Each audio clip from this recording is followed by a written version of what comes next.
वर्धित संक्रमण को दृष्टि रखी प्रशासन तरफ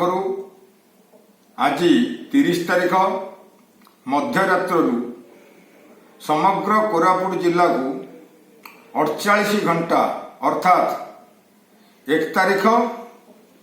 मध्यरात्र पर्यंत शटडाउन घोषणा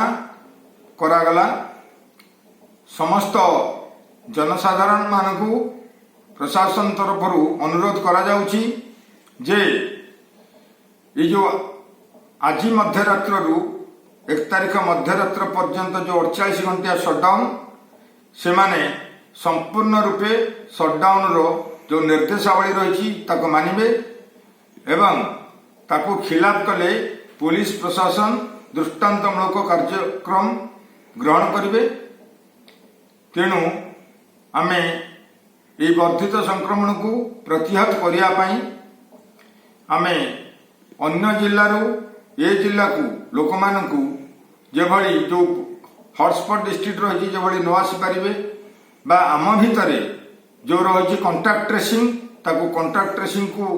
किभली आमे ठीक भाव में सुरुखुर रे समापन करी आमर टेस्टिंग करवा सेथिपाई आज मध्यरात्रु 48 घंटा शटडाउन समग्र कोरापुट जिले में लागू है।